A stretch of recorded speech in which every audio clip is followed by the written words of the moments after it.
Hi friends, this is Brian from the DIY Dad blog, and in this video I'm going to talk about the tools that you'll need for your tile project, and also mortar and grout management, how you can use mortar and grout in a way that will help eliminate waste. So let's get started. So as you can imagine, for a tile installation project such as a kitchen backsplash, you're going to be making a lot of measurements. So you'll want to make sure that you have a tape measure on hand and a pencil for making marks on the walls. And if you're working with a glass mosaic tile like this Jeffrey Court Hampton Cove tile, you'll probably want a Sharpie for making your marks on the glass. It'll show up better. And also when you go to cut your tile with a wet tile saw, that mark won't wash away as easy when that water hits it. When you're laying out your tile for the first time in your kitchen, it can also be good to have a level on hand. And as you're installing your bottom row of tile, you want to make sure that you leave an 1/8 inch gap in between the bottom of the tile and the top of your countertop. And that'll later be filled in with caulk. What I did is I used a 4-foot straight edge, which is an 1/8 inch thick, and I set it on my countertop, pushed it all the way against the wall. And when I installed that bottom row of tile, I just rested that right on top of the straight edge. And that left a nice consistent 1/8 inch gap all the way around. You can also use tile spacers for this as well. You also would want to get a wet tile saw with a diamond blade. And there's many different types of wet tile saws out there. They're different sizes, different prices.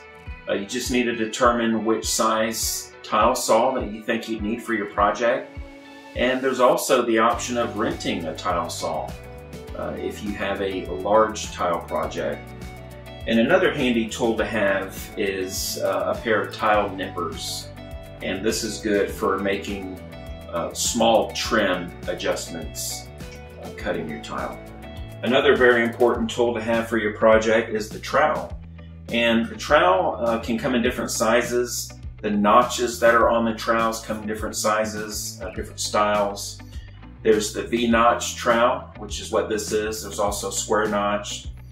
And basically what the purpose that these notches serve, they determine the amount of mortar that's distributed over the wall or on the back of the tile as you pass over and spread the mortar. Now when it comes to the different sizes that are out there, probably a good place to determine which type of notch and what size notch you should use would be asking your tile maker, such as Jeffrey Court. So you use a trowel for spreading your mortar. To spread your grout, you'd want to use a rubber grout float. A utility knife is great to have, especially if you have mosaic tile, like my glass mosaic tile here from Jeffrey Court. The individual pieces are fastened by this mesh backing, and you can take your utility knife and cut out the individual pieces. That's great, especially when working around outlets or working up against corners up on your wall. And finally, we'll talk about the tools that you would need for mixing mortar and grout. And for larger tiling projects, like a flooring project or a large bathroom or a kitchen, it might be best to use a 5-gallon bucket to mix the mortar and the water with. Many people use a large paddle bit for that as well, that you would insert into a corded drill, or even a cordless drill. What you could also do, and this is what I did for my kitchen project, I used a smaller 5-quart bucket, and you can mix your mortar in the smaller bucket with either a pointed trowel, or you could even use a putty knife. Now when it comes to mixing mortar and grout, let's look at that a little bit closer. Using a smaller mix bucket is a great way to manage the amount of mortar and grout that you're using to help eliminate waste.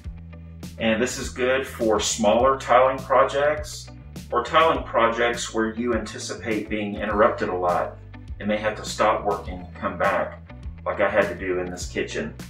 So I'm going to show you how I mix smaller quantities in this bucket. And of course, before you begin, you want to make sure to use your personal protective equipment, such as nitrile gloves, face mask. You definitely don't want to breathe in the mortar as it clouds up. As you spend more time in your tiling project, you'll get a feel of how much mortar you want to use and the amount of water that you'll need to mix in with it. I have already mixed a batch here. First step is to add your water. I think I added about a half a cup of water. Then I added my mortar to that water. And as you're adding mortar and mixing, again, you'll develop a feel for how much that mixture needs to be. Now, what you're looking for is a consistency of peanut butter. And once you do the initial mix and you feel you've got that consistency right, after about 5 minutes or so of mixing, you want to let it sit for 5 to 10 minutes. After that 5 to 10 minutes, go ahead and mix it up again, and then you'll be ready for your tiling project. So I've mixed my mortar, I let it sit, and then I remixed it again. And I'm going to lift some of it up, and you can see that this is the consistency that we're looking for. Just a peanut butter consistency. And this will be perfect for our tile installation. So again, you wouldn't normally mix it like this for a larger project, but if it's a smaller project or one that you anticipate doing a lot of starting and stopping, mixing smaller quantities like this is a great way to manage the amount of either mortar or grout that you're using, and it'll help you eliminate waste. Thank you so much for watching this video. I hope it was helpful to you. And for more helpful tile tutorial videos, be sure to subscribe to Jeffrey Court HD.